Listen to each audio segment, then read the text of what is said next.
Dear students, thermodynamics का lecture number 2 हम start करते हैं और इसके अंदर हम स्टडी करेंगे थर्मोडायनेमिक प्रोसेस। तो चलिए, लेक्चर 1 में हमने स्टडी किया सिस्टम एंड सराउंडिंग। तो हम स्टार्ट करते हैं लेक्चर नंबर 2।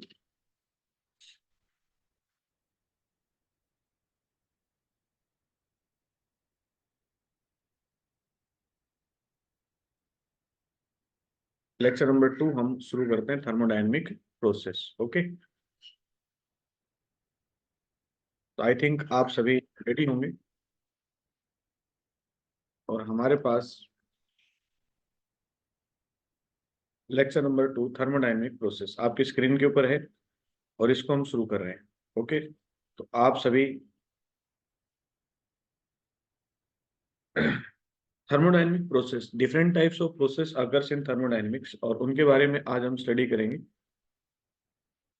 सबसे पहले हमने जो पीछे पढ़ा उसके बारे में हम जानने की कोशिश करते हैं कि आप लोगों ने ये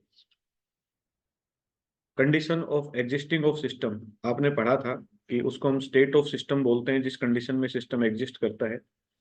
तो ये पॉइंट हम ऑलरेडी स्टेट कर चुके हैं कि सिस्टम जिस कंडीशन में एग्जिस्ट करेगा उसकी स्टेट कहलाएगी। एंड और सिस्टम जब चेंज होता है तो उसकी स्टेट वन फॉर्म से अनदर फॉर्म चेंज होती है। The operation which take place is called thermodynamic process. पीछे हमने क्या पढ़ा कि सिस्टम का चेंज होना, एक स्टेट से और दूसरी स्टेट में चेंज होना, कंडीशन जिस कंडीशन में एग्जिस्ट, उसको हम बोलते हैं स्टेट, अवस्था। जब सिस्टम एक स्टेट से और दूसरी स्टेट में चेंज होता है तो वहां कुछ प्रोसेस वर्क करते हैं, that is called thermodynamic process. अलग अलग प्रकार के थर्मोडायनेमिक्स हो सकते हैं, बहुत इनफाइनाइट प्रोसेस होते हैं, लेकिन इसमें से कुछ इंपॉर्टेंट थर्मोडायनेमिक प्रोसेस हैं जिनके बारे में आज हम स्टडी करेंगे। ओके, तो थर्मोडायनेमिक प्रोसेस क्या होते हैं मेरे ख्याल से समझ गए होंगे कि जब सिस्टम एक स्टेट से, one state, system change one state to another state, एक स्टेट से दूसरी स्टेट में जब सिस्टम जाता है उस टाइम पे जो प्रोसेस काम करते हैं that is called thermodynamic process. Now thermodynamic process जो है वो हमारे पास ये टाइप्स होती हैं। पहला जो थर्मोडायनेमिक प्रोसेस होता है that is called isobaric process. कोई बच्चा मुझे बता सकता है कि आइसोबैरिक प्रोसेस में कांस्टेंट क्या होता है? Put your answer in chat box. What is isobaric process? क्या कांस्टेंट होता है इसके अंदर? पी कांस्टेंट होता है। बैरिक मतलब बार, और बार एटमॉस्फेयर की यूनिट है, प्रेशर की यूनिट है। तो पी जिसके अंदर कांस्टेंट हो, प्रेशर जिसके अंदर कांस्टेंट हो, that is called isobaric process. Okay, this is the general point. Second आता है आइसोकोरिक प्रोसेस। कोरिक का मतलब क्या होता है? वॉल्यूम, जिसके अंदर क्या कांस्टेंट हो, volume constant, that is called isochoric process. और इसको आइसोमेट्रिक प्रोसेस भी बोलते हैं, सेकंड नेम होता है इसका। Third one is called adiabatic process. Adiabatic means Q जिसके अंदर क्या हो, हीट जिसके अंदर क्या हो, कांस्टेंट हो, that is called adiabatic process. Cyclic process. Cyclic process means system A से स्टार्ट हो और वापस घूम के और फिर वापस वहीं आ जाए, इनिशियल और फाइनल स्टेट लगभग जिसकी अनचेंज्ड रहे, उसको हम बोलते हैं cyclic process. Thermal process. Thermal, isothermal, iso means same, thermal मतलब टेम्परेचर, जिसका टी कांस्टेंट रहता है, that is called isothermal process. These are the common thermodynamic process और इनके बारे में ही हमने स्टडी करेंगे। Isobaric, isochoric, adiabatic, cyclic and isothermal process. तो आज हमारा टॉपिक इन्हीं के चारों तरफ घूमेगा, इन्हीं के बारे में हम जनरल जानने की कोशिश करेंगे। सबसे पहले लेते हैं हम आइसोथर्मल प्रोसेस। आइसोथर्मल प्रोसेस नाम से पता लग रहा है जिसके अंदर टी क्या हो, कांस्टेंट हो, that is called isothermal process. It means isothermal process are those process in which temperature remain constant through out the process, यही हमने पढ़ा है। और टेम्परेचर अगर कांस्टेंट रहता है तो it means del T, change in temperature, is also equal to zero. Now हमारे पास इक्वेशन होती है that is called ideal gas equation. Ideal gas equation हमारे पास है, तो पीवी इज इक्वल टू हमारे पास क्या होता है, एन आर टी। अगर इस आइडियल गैस इक्वेशन में इस कंडीशन को एप्लीकेबल करें हम, तो हमारे पास क्या आएगा रिजल्ट। देखो, हमने टी को क्या कर दिया, कांस्टेंट, आर ऑलरेडी कांस्टेंट है,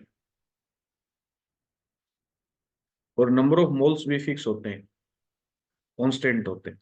तो ये सारी टर्म्स क्या होगी, कांस्टेंट होगी। किसके कांस्टेंट होगी, पीवी के कांस्टेंट होगी। पीवी सभी कांस्टेंट के बराबर हो गया। क्यों, क्योंकि टी को हमने कांस्टेंट ले लिया, आर ऑलरेडी कांस्टेंट है, नंबर ऑफ मोल्स भी फिक्स होते हैं।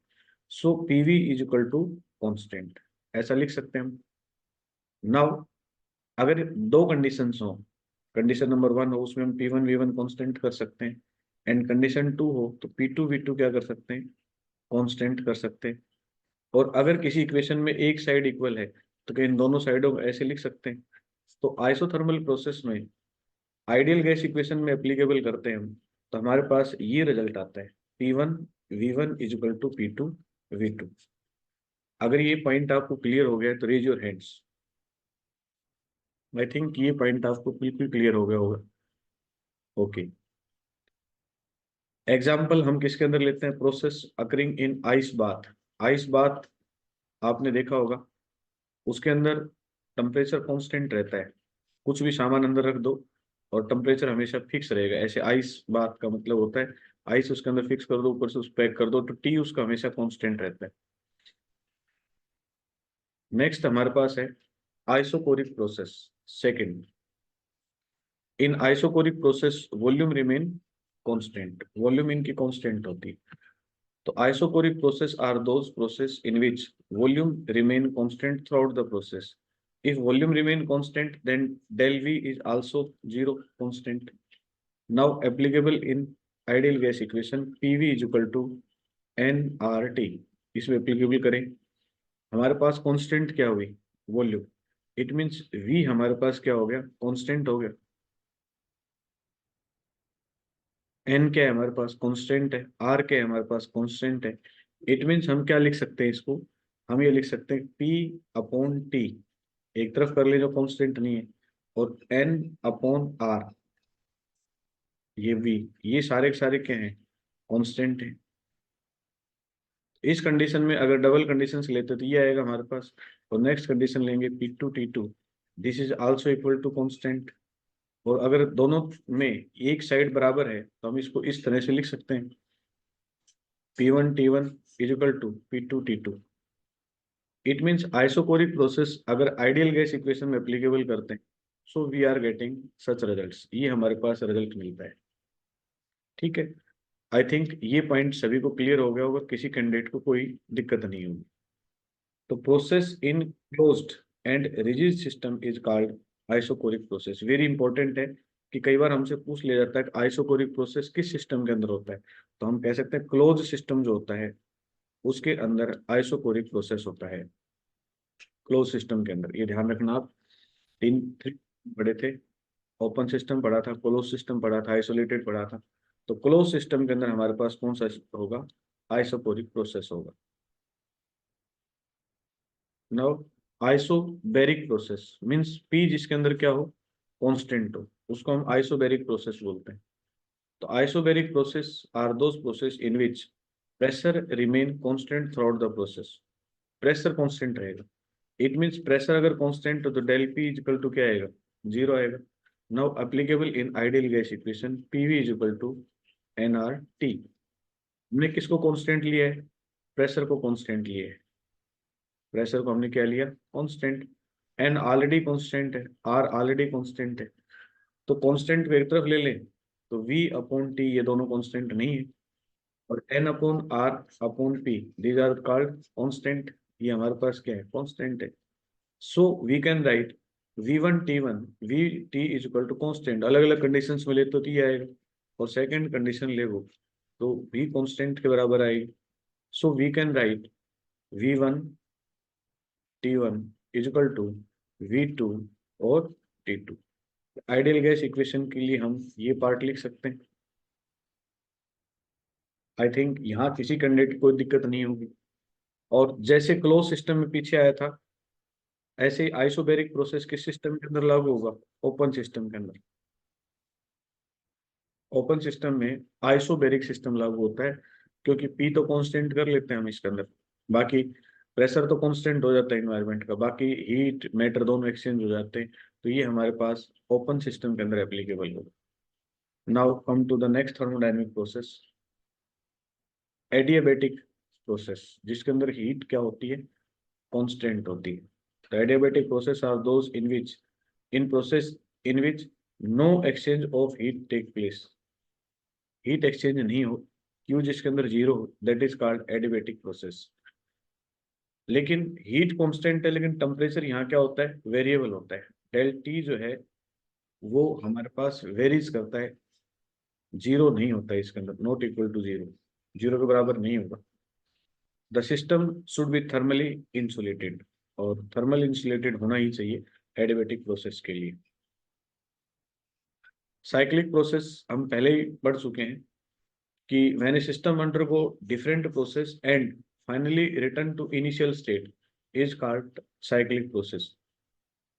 कोई सिस्टम है, पहले वो आइसोबैरिक गया, फिर वो आइसोकोरिक गया, फिर वो आइसोबैरिक गया, फिर वो आइसोकोरिक गया, अलग अलग सिस्टम्स होके गुजरे, लेकिन जहां से चले उसी स्टेट पे वापस आ जाए, that is called cyclic process. अब इसके अंदर चाहे चेंज इन एंथैल्पी की बात करें, इंटरनल एनर्जी की बात करें, प्रेशर की बात करें, टेम्परेचर की बात करें, all functions will be the zero in cyclic process. Thermodynamic process are further of two types also. One is called reversible process and second is called irreversible process.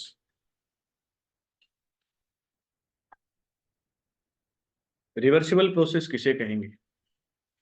Reversible means होता है कि reaction forward direction में हो, और वो reaction फिर वापस किस डायरेक्शन में हो? बैकवर्ड डायरेक्शन में। ए से बी बने और बी फिर क्या हो? वापस ए में कन्वर्ट हो जाए, that is called reversible process. The process carried out such difference in driving an opposite force is infinitely is that the process take place very slowly। कहता है कि जो डाइविंग फोर्स है और अपोजिंग फोर्स है, ये तो आगे की तरफ मूवमेंट कर रहा है, ये इसका अपोजिंग फोर्स है, ये इनिशियली इनफेंटेनियसली का मतलब होता है कि ये आगे और पीछे होते रहे, मतलब ये इस डायरेक्शन में जाए थे वापस इस डायरेक्शन में आए, तो इस तरह का प्रोसेस जो होता है वो रिवर्सिबल प्रोसेस होता है। रिवर्सिबल प्रोसेस की खास बात क्या होती है? Process in which change occurs at any part of system are exactly reversed, वैसे वैसे वापस रिवर्स्ड हो जाए when small change in variables are carried out in the opposite direction. थोड़ा बहुत बदलाव होता है अपोजिट डायरेक्शन में, ठीक है। डाइविंग फोर्स मतलब जो फॉरवर्ड डायरेक्शन में फोर्स लग रहा है और जो वापस फोर्स लग रहा है, वो डाइविंग फोर्स आगे की तरफ ले जाने की करे कोशिश करे then the opposing force, always in thermodynamic equilibrium at every stage of the process. Thermodynamic equilibrium means अगर ए बी में कन्वर्ट हो रहा है तो बी फिर वापस किस में कन्वर्ट हो रहा है? सी में। अगर ये कंडीशंस मेंटेन है, process take place in many steps and take infinite time to complete the process. कई स्टेप्स में हो और बहुत सारा समय लेता हो कंप्लीट होने के लिए, तो उस प्रोसेस को बोलते हैं reversible process. Reversible process ideal process है, ये पॉइंट आपको याद रखने होंगे, वेरी इंपॉर्टेंट पॉइंट है, और हमें ध्यान रखने होंगे कंपटीशन व्यू से। Work obtain in expansion is maximum, ये हम आगे जानेंगे। और external pressure, initial pressure, change in pressure.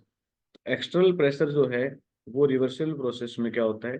Variable होता है, ध्यान रखना आप लोग, वेरी इंपॉर्टेंट। ये इक्वेशन है, एक्सटर्नल और जो अंदर फोर्स लगता है वो स्मॉल चेंज इन प्रेशर, तो एक्सटर्नल है वो वेरिएबल होता है इसके अंदर, ये पॉइंट वेरी इंपॉर्टेंट है। इरिवर्सिबल प्रोसेस मींस जिसके अंदर रिएक्शन सिर्फ एक ही डायरेक्शन में, ए से हमारे पास क्या कन्वर्ट हो जाए? बी कन्वर्ट हो जाए, वो प्रोसेस इरिवर्सिबल होता है। If the process carried out such that difference in the driving force and opposing force is large, so process take place in duration of infinite time।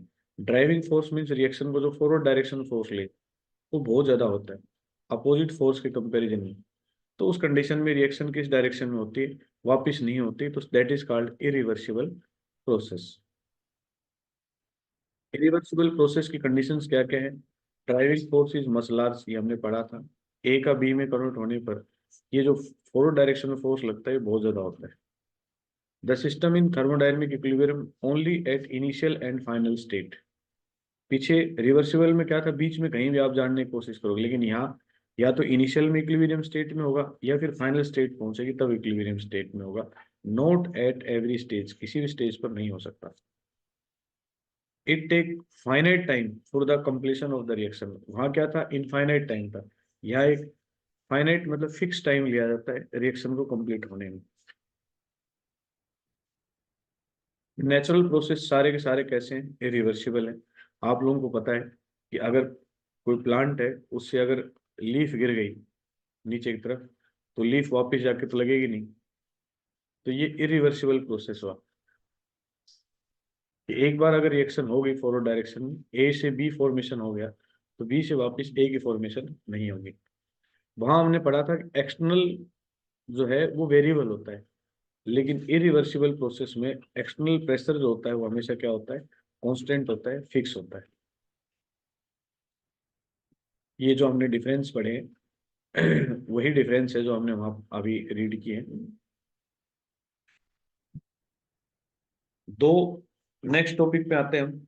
अभी तक हमने रिवर्सिबल थर्मोडायनेमिक प्रोसेस पढ़े, और उन thermodynamic process के अंदर ये देखिए अभी तक हम टॉपिक अलग पढ़ रहे थे, ये टॉपिक किया है नहीं हमने। हम दो टॉपिक अलग अलग पढ़ चुके हैं। सबसे पहले जहां से हमने शुरुआत की थी, हमने फर्स्ट टॉपिक पढ़ा थर्मोडायनेमिक प्रोसेस, जिसमें हमने पढ़ा isobaric, isochoric, adiabatic, cyclic, isothermal. और फिर हम इन टॉपिक्स को आइडियल गैस इक्वेशन से कनेक्ट करते गए और हमने अलग अलग रिजल्ट्स देखने की कोशिश की। फिर उसके बाद टॉपिक नंबर 2 पे आए, that is called thermodynamic process. और फिर हमने पढ़ा रिवर्सिबल एंड इरिवर्सिबल प्रोसेस, ये सेकंड टर्म थी। रिवर्सिबल क्या है, इरिवर्सिबल क्या है, इन दोनों के बीच का डिफरेंस क्या है, वो हमने इसके अंदर जाना इस टॉपिक में।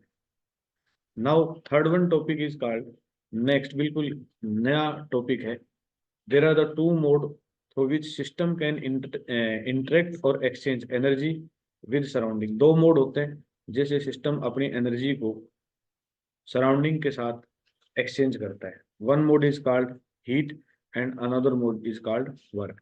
इट मीन्स इसी लेक्चर के अंदर ये जो दो अगला पॉइंट पढ़ रहे हैं ये न्यू टॉपिक है, थर्मोडायनेमिक प्रोसेस, फिर रिवर्सिबल इरिवर्सिबल प्रोसेस। वो थर्मोडायनेमिक प्रोसेस के ही पार्ट्स थे टोटल। अब जो टॉपिक है ये उससे हटके है, तो इसलिए इसको ध्यान रखेंगे हम। So there are the two modes through which system can interact or exchange energy with surrounding.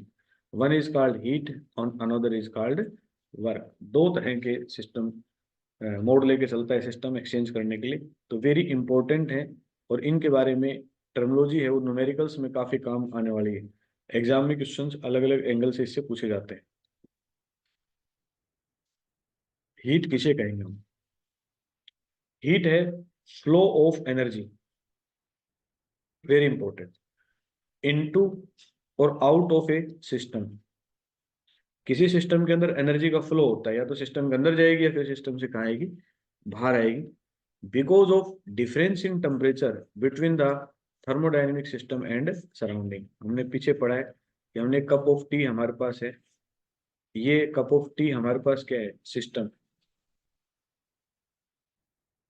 और इसके चारों तरफ जो इन्वायरमेंट है वो क्या है हमारे पास, सराउंडिंग है। तो होता क्या है कि जब हम कप को रखते हैं तो हीट जो है वो एक्सचेंज होती है, सिस्टम से कहाँ जाती है, सराउंडिंग की तरफ जाती है। तो heat is defined as, heat को क्या कहेंगे हम, फ्लो ऑफ एनर्जी, एनर्जी का वो फ्लो इनटू और आउट ऑफ सिस्टम, या तो सिस्टम से बाहर जाए या सिस्टम के अंदर आए, because of difference in temperature between thermodynamic system and temperature. देखो इसका टेम्परेचर क्या है, मोर है, और इसका टेम्परेचर क्या है, लेस है। तो ज्यादा टेम्परेचर से कम टेम्परेचर की तरफ एनर्जी का क्या हो रहा है, फ्लो हो रहा है, दैट इज कॉल्ड हीट। ये पाथ पे डिपेंड करता है, so it is called path function. Work किसे कहेंगे, चलो पहले हीट के केस समझ लेते हैं हम अलग अलग। केस वन को समझने की कोशिश करते हैं। ये हमारा सिस्टम है और इसके अंदर टेम्परेचर 500 केल्विन है। ये सराउंडिंग है जिसका टेम्परेचर 300 केल्विन है। तो हीट कहाँ फ्लो करेगी, या एनर्जी कहाँ फ्लो करेगी, एनर्जी सिस्टम से कहाँ जाएगी, सराउंडिंग की तरफ आएगी, ऐसे बाहर की तरफ फ्लो करेगी। तो जो सिस्टम की एनर्जी है वो क्या होगी, डिक्रीज होगी। तो एनर्जी ऑफ सिस्टम डिक्रीज, अगर केस वन हमारे पास इस तरह से मिलता है। तो क्या ये आपको क्लियर हो गया, तो हैंड रेज कर दे, हैंड रेज कर दे आपको केस वन क्लियर है तो। Okay, next case two. अब सिस्टम 500 केल्विन का है और सराउंडिंग भी 500 केल्विन की, मीन्स के अंदर जो है हीट या एक्सचेंजिंग नहीं होगी, क्योंकि दोनों के दोनों क्या है, बराबर है। तो एनर्जी किसकी इंक्रीज होगी, अगर ये दोनों बराबर हैं तो किसी की नहीं होगी। लेकिन अगर हम इस कंडीशन को ऐसा कर दें, 300 कर दें 500 की जगह, अब क्या होगा, सराउंडिंग से हीट कहाँ जाएगी, सिस्टम के अंदर जाएगी। तो ऐसी कंडीशन में एनर्जी ऑफ सिस्टम क्या होगी, इंक्रीज होगी। अगर दोनों तरफ बराबर हो जाए, अंदर भी 300 केल्विन, अंदर 300 केल्विन है, तो इस कंडीशन को हम बोलते हैं thermal equilibrium condition. Now next term, second term हमारे पास है work. Any energy exchange which is not because of the temperature difference is called work. कहता है किसी सिस्टम में, जैसे ए सिस्टम है, ए है या बी, ये सिस्टम है सराउंडिंग है, any energy exchange which is not because of the temperature difference. कहता है ये, अगर इसका टेम्परेचर T1 है, इसका टेम्परेचर T2 है, तो T2 मान लो ये 20 है, ये 40 है, तो 40 से 20 की तरफ आया, तो यहाँ हीट एक्सचेंज हो रही है या एनर्जी एक्सचेंज हो रही है। तो क्या इसको वर्क कहेंगे, नहीं।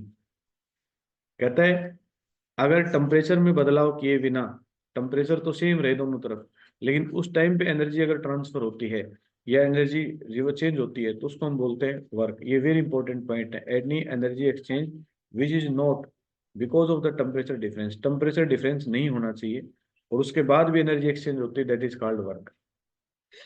पाथ फंक्शन है, पहले ही पढ़ चुके हैं। और डब्ल्यू का फॉर्मूला सभी को पता है, वर्क जो है फोर्स इनटू डिस्प्लेसमेंट, इसके बराबर होता है। तो we shall refer to term work for the mechanical work और which is defined as the force into displacement. अब इसके अंदर देखो, यहाँ जो सिस्टम है कंप्रेस का मतलब क्या है, कंप्रेस का मतलब है कि यहाँ ऊपर से ताकत लगाई जा रही है इसके ऊपर। तो ये हमारे पास क्या है, सिस्टम है। सिस्टम अपने चुपचाप बैठा हुआ है, सिस्टम का कुछ नहीं हो रहा, काम कहाँ हो रहा है, ऊपर से हो रहा है। तो इसको हम कह सकते हैं वर्क डन ऑन सिस्टम। मतलब सिस्टम के ऊपर काम किया गया है, सिस्टम चुपचाप बैठा है, तो सिस्टम की एनर्जी तो लॉस होगी ही नहीं। तो इसलिए एनर्जी ऑफ सिस्टम क्या होता है, इंक्रीज हो जाती है। जब सिस्टम के ऊपर काम किया जाता है, तो कंप्रेशन में क्या होता है, ऊपर से इस तरह से प्रेशर लगता है, तो इसको बोलते हैं work done on system. System पर काम किया जा रहा है, तो उस केस में सिस्टम की एनर्जी इंक्रीज होगी। वेरी इंपॉर्टेंट, आप लोग जब साइन कन्वेंशन स्टडी करेंगे उस टाइम पे ये फैक्टर बड़ा काम करेगा। इसको बोलते हैं हम कंप्रेशन। वर्क के अंदर एक टर्म आएगी कंप्रेशन। नेक्स्ट टर्म हमारे पास आएगी वर्क के अंदर, सेकंड टर्म आएगी आपके पास एक्सपेंशन। एक्सपेंड कब होगा, जब ये सिस्टम है अंदर, ये क्या है, सिस्टम, और सिस्टम उल्टी ताकत लगाएगा किसके ऊपर, पिस्टन के ऊपर, तभी तो एक्सपेंड होगा ऊपर की तरफ। अब काम कौन कर रहा है, अब सिस्टम काम कर रहा है, जो काम करेगा उसकी एनर्जी क्या होगी, डिक्रीज। इसलिए सिस्टम की एनर्जी ऐसी कंडीशन में क्या होती है, डिक्रीज होती है। तो एक्सपेंशन कंडीशन में सिस्टम काम करता है, तो यहाँ होता है work done by system. I think ये पॉइंट आप लोगों को क्लियर हो गया। इसमें सिस्टम काम कर रहा है, और इससे पीछे जो हमने किया था कंप्रेशन में, सिस्टम के ऊपर काम हो रहा था, उसको बोलते थे work done on the system, on the system. तो ये चुपचाप बैठा था, इसको कुछ करना ही नहीं था, तब उस कंडीशन में इसकी एनर्जी क्या होती, इंक्रीज। लेकिन इस कंडीशन में एक्सपेंशन है, तो सिस्टम काम कर रहा है इसके ऊपर, सिस्टम इस पे ताकत लगा रहा है, तो इसकी एनर्जी लॉस होगी। तो ऐसी कंडीशन में एक्सपेंशन में एनर्जी क्या होगी, डिक्रीज होगी। अभी तक जो हमने पढ़ा उसका हम समराइज मोड लेते हैं। तो mode of exchange of energy हमारे पास था हीट और वर्क, दोनों में एनर्जी एक्सचेंज होती। हीट में अलग अलग कंडीशंस है सिस्टम की। अगर हीट एनर्जी ज्यादा होती, टेम्परेचर ज्यादा होता है, सराउंडिंग का कम होता है, तो एनर्जी ऑफ सिस्टम डिक्रीज, ऐसे कंडीशन में सिस्टम की एनर्जी डिक्रीज होगी। लेकिन अगर अंदर कम है, बाहर टेम्परेचर ज्यादा है, तो ऐसी कंडीशन में सिस्टम की एनर्जी इंक्रीज होगी। लेकिन अगर दोनों तरफ बराबर है, तो ऐसी कंडीशन में इक्विलिब्रियम कंडीशंस होगी, ये हमने पढ़ा है। कंप्रेशन, कंप्रेस का मतलब होता है ऊपर से, मतलब ऊपर से प्रेशर लग रहा है ऐसे, तो सिस्टम चुपचाप बैठा है, सिस्टम को कुछ नहीं करना, तो सिस्टम को कुछ नहीं करना, तो उसी कंडीशन में सिस्टम की एनर्जी क्या होगी, इंक्रीज होगी। एक्सपेंशन, ये क्या है, ये है वर्क डन ऑन सिस्टम, मतलब सिस्टम के ऊपर वर्क किया गया है। और इस कंडीशन में ये जो सिस्टम है अंदर पिंक कलर का, ये सिस्टम इसके ऊपर वापस प्रेशर लगाएगा, तो यहाँ होगा वर्क डन बाय सिस्टम, वहां सिस्टम के ऊपर काम हुआ था। तो जब ये काम करेगा तो काम करेगा, तो इसकी एनर्जी क्या होगी, डिक्रीज होगी। तो ये कंडीशंस हमने अभी तक पढ़ी है mode of exchange of energy. अब देखो साइन कन्वेंशन हमारे पास अलग अलग है, वेरी इंपॉर्टेंट है, और न्यूमेरिकल्स के अंदर, थ्योरी के अंदर बहुत बार इसके कन्वेंशन हमारे पास इस्तेमाल होंगे। अगर हम हीट देते हैं किसी सिस्टम को, तो उस टाइम पे क्यू की वैल्यू हमेशा पॉजिटिव होती है। तो heat given, Q amount of heat given to the system, system को हम हीट दे, और अगर सिस्टम रिलीज करता है, ये सिस्टम से हीट बाहर आ रही है, तो Q amount of heat release by the system, release करता है, उस कंडीशन में हीट की वैल्यू क्या होती है, नेगेटिव। अभी हमने थोड़ी देर पहले पढ़ा work done, W amount of work done on the system, तो डब्ल्यू हमेशा कैसा होगा, पॉजिटिव होगा। और सिस्टम के द्वारा काम किया जाएगा, तो डब्ल्यू कैसा होगा हमारे पास, नेगेटिव होगा। Unit of heat and work, ये यूनिट है कैलोरी, जूल, लीटर एटमोसफियर, अर्ग। तो इसकी जो वैल्यू है ये वेरी इंपॉर्टेंट है, ये हमें याद रहनी चाहिए, ये हमें याद रखनी पड़ेगी, वेरी इंपॉर्टेंट है। और इम्पोर्टेंट है, बार बार हमारे न्यूमेरिकल्स में काम आएगी। तो 1 लीटर एटमोसफियर इतने जूल के इक्विवेलेंट होता है, इतने कैलोरी के, इतने अर्ग के। तो सबसे बड़ी यूनिट कौन सी होती है, लीटर एटमोसफियर, फिर कैलोरी, फिर जूल, और फिर हमारे पास क्या होती है, अर्ग होती है। इसको हम नोट भी कर सकते हैं और याद भी रख सकते हैं इसको।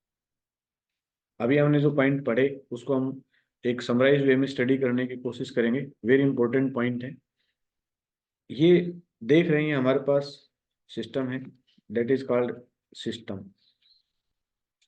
ठीक है। और ये इसके ऊपर काम किया गया है, मतलब ये पिस्टन है, इसके ऊपर वर्क कर रहा है इस तरह से सिस्टम पे, work done on the system. तो ऐसी कंडीशन में क्या होता है,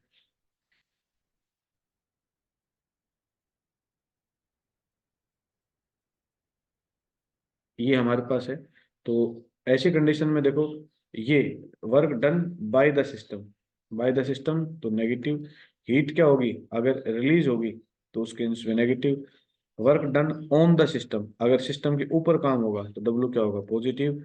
और हीट क्या होती है उसी कंडीशन में, इंक्रीज होती है तो पॉजिटिव। मैंने पहले बताया था work done on the system, जब बाहर से काम होता है तो चुपचाप बैठा है, इसकी एनर्जी तो क्या है, सुरक्षित है, इंक्रीज होगी, तो ऐसी कंडीशन में पॉजिटिव।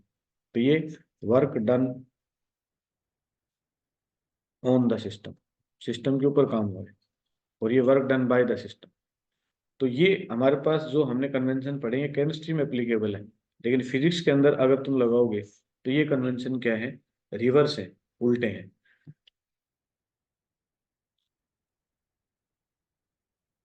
आज जो हमने लेक्चर देखा उसके अंदर हमने अलग अलग पॉइंट स्टडी किए, बेसिकली हमने दो कैटेगरी स्टडी की है इसमें, थर्मोडायनेमिक प्रोसेस एंड सेकंड हमने एनर्जी एक्सचेंज के दो मोड हैं थर्मोडायनेमिक प्रोसेस में, हीट एंड वर्क, उसके साइन कन्वेंशंस के बारे में स्टडी किया। तो this is the basic points.